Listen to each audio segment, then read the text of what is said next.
dia, pessoal. Vamos iniciar, então, nosso evento. Só para vocês terem uma ideia, né, o Comitê Gestor da Internet, para quem não sabe, né, ele foi criado em 95, quer dizer, se você imaginar 95, quer dizer, que é justamente naquela época que estava o ministro Sérgio Mota, né, falecido ministro Sérgio Mota, que através de uma portaria interministerial, né, entre o Ministério das Comunicações e o Ministério da Ciência e Tecnologia, acabou criando o Comitê Gestor da Internet brasileiro, entendendo que internet é um serviço de valor adicionado.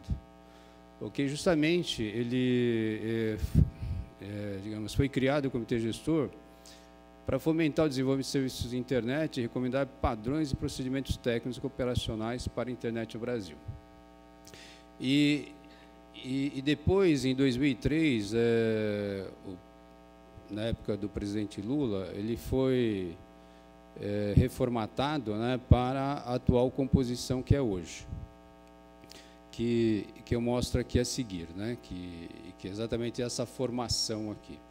Essa formação, né, no qual o governo tem a participação de 9 membros, ok, sendo que a sociedade civil tem 11, e tem o notório saber, né, quer dizer, que desde o início da formação do Comitê Gestor da Internet Brasileiro foi ocupado pelo nosso diretor-presidente Demiguetico. Então, isso mostra que o Brasil já enxergava, né, a internet como sendo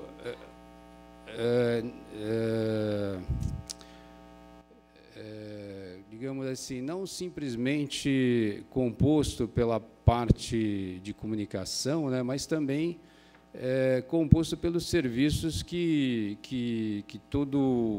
toda a sociedade vai consumir, né, todos os setores irão consumir, e todos os setores irão ajudar a construir a própria internet, né. Então, esse modelo aí, né, também está sendo discutido aí na Net Mundial, como sendo um modelo proposto para que vamos dizer assim, tenha, né, um formato novo, né, não centrado nos Estados Unidos, né, e também não centrado em governo, mas centrado no modelo que a gente chama de multi-stakeholder. E o modelo brasileiro é o que está sendo tomado aí como sendo o principal modelo, né, que gerou aí o Marco Civil da Internet Brasileira. Então, é um modelo que esperemos aí que tenha frutos aí e que converja para esse modelo aí. O NIC-BR, por sua vez, ele é o braço executivo do Comitê Gestor da Internet Brasileira, quer dizer, que ele é o que tem a personalidade jurídica, através do NIC.br, né, porque é uma entidade civil sem fins lucrativos, é que a gente acaba arrecadando o dinheiro necessário para organizar eventos como esse, organizar o projeto do PTT e também bancar toda a atuação, né, dos conselheiros, né, em vários fóruns internacionais e nacionais aí. E o PTT, como vocês já sabem, né, é um projeto criado em 2004 e esse ano aqui completou 10 anos. Então, por isso que o nosso BIR em GIR em PIR aí vai ter um adicional, né, que é exatamente a comemoração dos 10 anos do PTT-BR. Bem, essa semana aqui, né, ela começa com o evento do PTT Fórum, é o PTT Fórum 8, né, que é segunda e terça, segue com o IPv6 Fórum, que é na quarta-feira, o GTER, né, porque é o Grupo de Trabalho de Engenharia de Redes, na quinta, e o Grupo de Trabalho de Segurança, que é na sexta-feira, e com isso a gente completa a semana. Adicionalmente, né, no mesmo espaço aqui, né, a gente também vai estar promovendo também o 5º Seminário de Proteção à Privacidade aos Dados Pessoais. Okay? Isso daqui vai acontecer na quarta e quinta-feira. Bem, eu irei falar um pouquinho lá sobre o que é um sistema autônomo, porque muitas vezes a gente esquece que o ponto de troca de tráfego ele é uma infraestrutura para os sistemas autônomos. E os sistemas autônomos, né, a gente não pode esquecer que o sistema autônomo não é só empresas, né, de provimento de acesso à internet. Ele é composto também pela parte de conteúdo, instituições acadêmicas, setores bancários, e-commerce. Quer dizer, que toda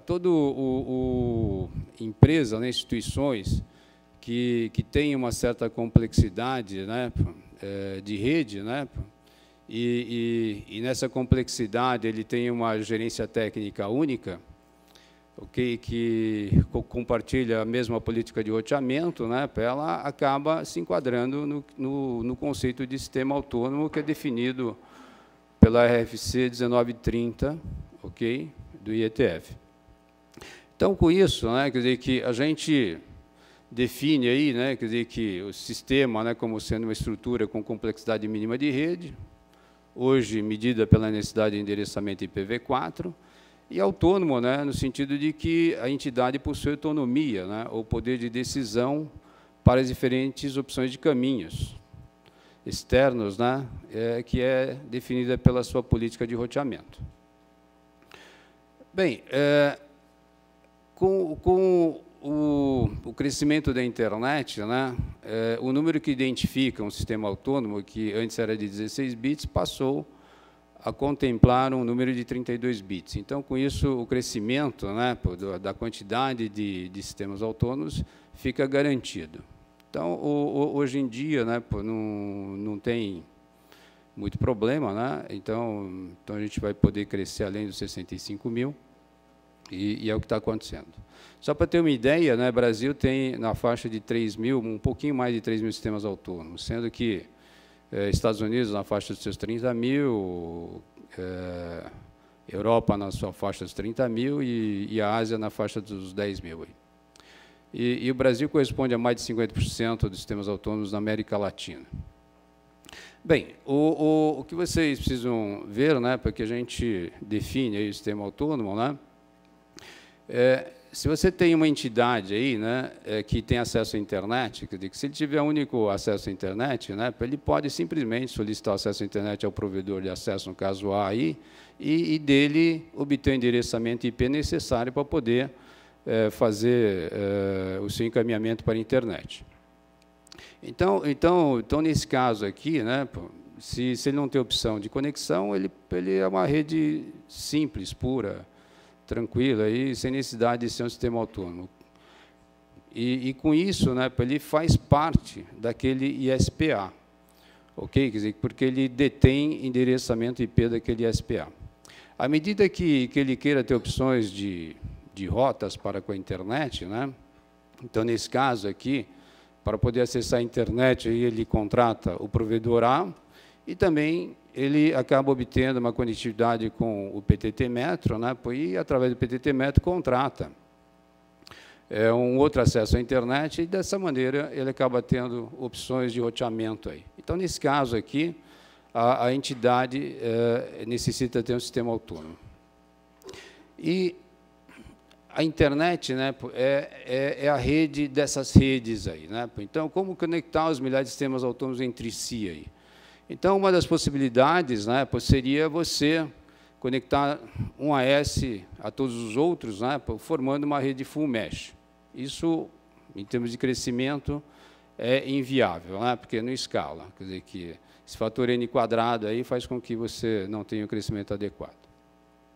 Então, uma outra opção, né, é exatamente você ter um provedor global que acabe conectando todas essas demais redes, né? E aí, todas essas demais redes, né, todos esses demais sistemas autônomos passam a depender de acordo econômico desse provedor global aí. E a isso a gente chama de compra de trânsito, né? Quer dizer, que através da compra de trânsito ele acaba acessando a internet inteira aí.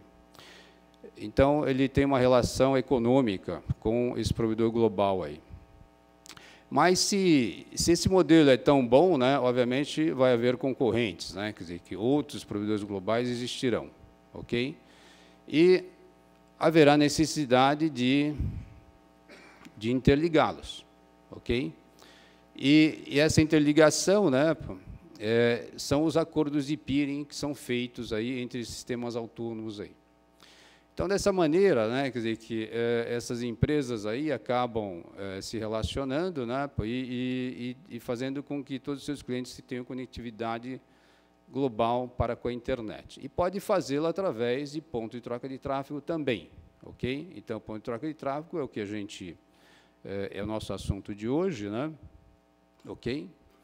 E obviamente, né, nesse modelo, né, a gente também precisa acrescentar o que a gente chama dos AS regionais, né, quer dizer, que vão interligar aos provedores globais para que os sistemas autônomos regionais possam se conectar globalmente aí. E, obviamente, a gente tem que acrescentar a esse modelo os provedores de conteúdo, que hoje são tão importantes aí para a disseminação dos conteúdos, né?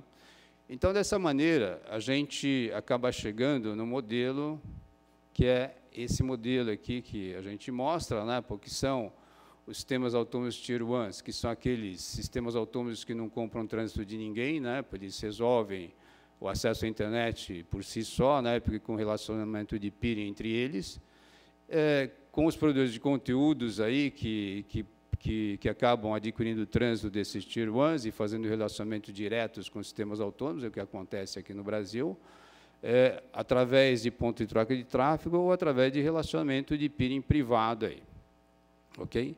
Então, dessa maneira, né, quer dizer que a gente tem um ecossistema bastante interessante, né, porque é o modelo atual da internet, ok?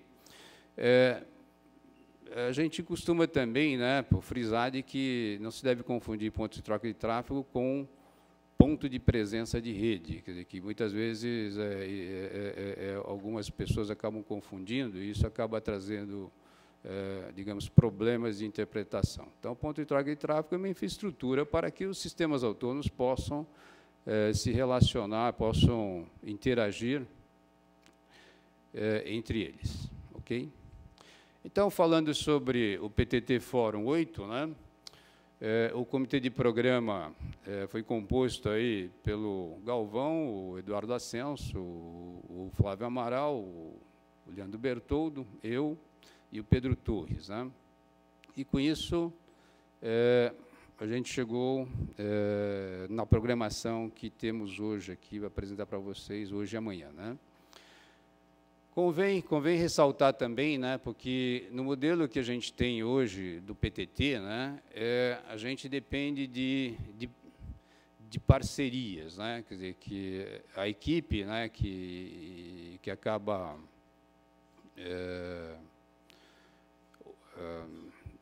fazendo a parte operacional, né, ela fica em São Paulo, mas ela depende de parcerias em outras localidades aí.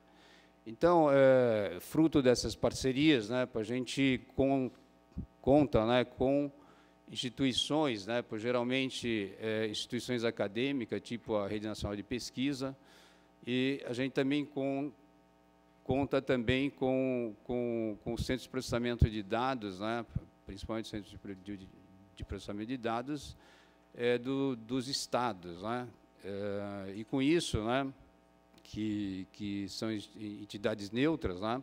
Com isso a gente consegue ter a presença de pontos de troca de tráfego em 26 localidades espalhadas pelo Brasil, né? Então essas pessoas que estão listadas nesse slide, que estão presentes aqui, né? Se vocês quiserem se relacionar, né, eles estão representando aí Belém, Belo Horizonte, Brasília, Cuiabá, Curitiba, Florianópolis, Fortaleza, Londrina, Manaus, Porto Alegre, Recife, Rio de Janeiro, Salvador, São Carlos, Vitória. Então esses são os nossos parceiros que estão presentes aqui no evento, né? E já antecipo, já agradeço por essa parceria, né? Que tem dado tantos resultados assim. O programa se encontra no nosso site aí, né, do ptt.br, PTT Fórum 8 Agenda, né? E o destaque desse ano aqui é o PTT 10 anos, Copa do Mundo, uma descrição sobre o ponto de troca de tráfego da Argentina, Cabase, os cabos submarinos, a discussão sobre o crescimento do ponto de troca de tráfego do Rio de Janeiro, o crescimento dos pontos de troca de tráfego em outras localidades. Bem, basicamente, né, internacionalmente, a gente tem que falar que ponto de troca de tráfego é equivalente a Internet Exchange Point, ou também Network Access Point, que é o que, vamos dizer assim, na América Latina é utilizado, e XP é utilizado no mundo inteiro, e digamos, PTT é utilizado aqui no Brasil.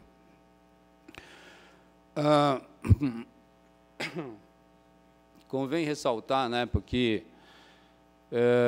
a internet, né, é estruturada como um sistema hub and spoke, né, quer dizer que então os pontos de troca de tráfego eles acabam atuando como hub, né, e tem toda a infraestrutura, seja de cabo submarino, seja de infraestrutura de fibra terrestre, seja via satélite, né, quer dizer que acabam fazendo com que haja essa conectividade centralizada nos pontos de troca de tráfego e disseminada localmente. Então, o melhor local para se colocar os conteúdos, né, e servidores de game, e-commerce, serviços em geral, né, é o PTT. Quer dizer que se vocês visualizam, entendem um pouco de arquitetura, né, quer dizer que vocês acabam enxergando que o ponto de troca de tráfego é o melhor local. Queria falar um pouquinho, né, sobre vídeo sob demanda, digamos, TV sob demanda, né, quer dizer que vocês têm acompanhado, né, quer dizer que durante vários anos aí a gente conviveu aí com a internet, né, tendo áudio e tendo a parte de texto, né, como sendo o carro-chefe da internet, né. E nos últimos anos, né, nos últimos 2, 3 anos aí, né, a gente tem presenciado o crescimento forte, né, da presença de vídeo e TV sob demanda na internet. E com isso, né, aquela média, né, que a gente considerava, né, média por usuário, né, por dentro de uma rede grande, que era na faixa de 50 kilobits por segundo, né, pois isso daí já, na hora que você começa a falar sobre vídeo, isso cresce para algo como 10 vezes isso, ok? 500 kilobits por segundo, em média, né? Quer dizer, que ocupação. E durante o evento aqui, né, na sala do lado, aí quando vocês saírem aí fora, né, tem uma sala do lado, né, a partir do coffee break de hoje até o coffee break da tarde de amanhã, né, vão ter as empresas, né, que estão, digamos, patrocinando o Beer and Gear and Peer e também a comemoração dos 10 anos do PTT, né, vão ter o stand na sala ao lado. E nesse stand aí, né, a Netflix aí, se os equipamentos chegarem a tempo, né, vai mostrar também o vídeo em 4K. Então, se vocês puderem dar uma olhadinha, né, esse vídeo em 4K vai demandar da rede de vocês algo como 17 megabits por segundo, segundo o Flávio Amaral do Netflix. Então, vocês veem que a ocupação, né, da banda, né, quer dizer que quando você fala sobre vídeo sob demanda, ela é muito mais intensa do que na época que a gente tinha simplesmente áudio e texto, né? Quer dizer, então, com isso, os pontos de troca de tráfego acabam tendo um papel muito mais importante ainda. Quer dizer, que é o local onde você consegue ter banda com qualidade e também o local para você poder distribuir o os conteúdos de forma muito mais robusta e barata, né? Uma coisa que também queria comentar para vocês é que, do cenário que a gente tinha em 2010, né, no qual a gente tinha acesso internacional simplesmente através da cidade de São Paulo e do Rio de Janeiro, né, e com a atuação das empresas de cabo submarino, né, que em 2012, né, eles já se mostraram que eles começaram a dar trânsito também nas cidades de Fortaleza e também de Salvador, né? Então, com isso, né, a gente espera uma mudança de cenário aí, né, para que essa distribuição desse trânsito para acesso internacional, né, acabe mudando um pouquinho, assim, espalhando, né, em vez de simplesmente o eixo Rio-São Paulo, espalhando também para Salvador e também espalhando para Fortaleza, que é onde que acaba concentrando a maior parte dos cabos submarinos que chegam ao Brasil. E aqui, né, pessoal, só reforçando, né, sobre Beer and Gear in Pier de hoje à noite, né, comemoração dos 10 anos de PTT, né. Então, a gente vai ter a presença do nosso diretor-presidente, né, falando um pouquinho sobre o PTT-BR, uma década de uniões e interações, né.